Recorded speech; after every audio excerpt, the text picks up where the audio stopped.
Dignitaries gathered here are not just politicians discussing how to win elections, but stakeholders in the agriculture sector deliberating on ensuring food surplus in Nigeria.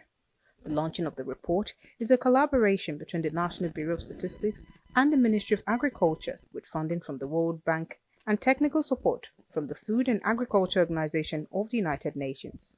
According to data from the report, there are about 40.2 million agricultural farming households in Nigeria. Out of the 91% of the households that cultivated crops, 35% practiced only crop production, while 48% reported raising any type of livestock. In an interview, the Minister of State for Agriculture and Food Security says the report will weed out fake farmers in Nigeria. The information available to us today is telling us the number of households who are into agriculture, which by the presentation is 40.2 million. We believe it's even more than that. Remember, this is just an estimate. But the 40.2 million is significant. That is the population of some other countries. We receive all manners of requests and letters in our ministry. I'll give you an example.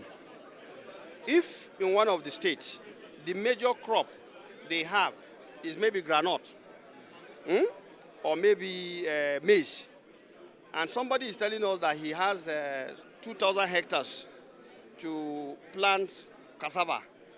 For God's sake, based on the data we have, are we going to believe the person? Absolutely, we know the person is lying. So this data is really going to help us to properly situate the real farmers, where they are, what they do, and the kind of support they need.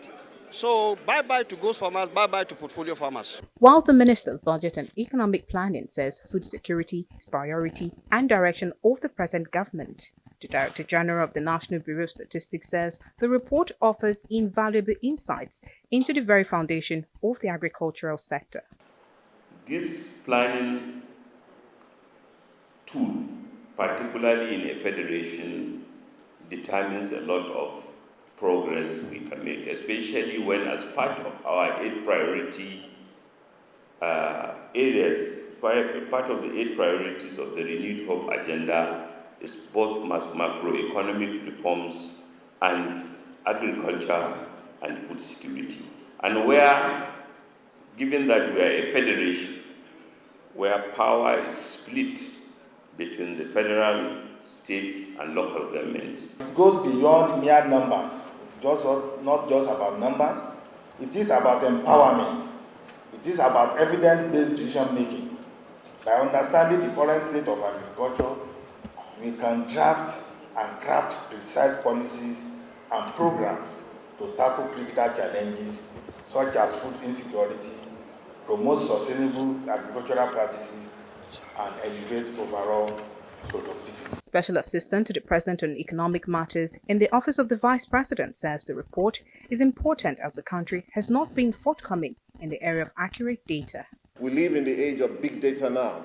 I've seen many instances where in Nigeria, private sector, public sector, I've seen data being wasted, sometimes thrown away, sometimes not regarded. But whoever can lay their hands on those data know that that's money that you're working with.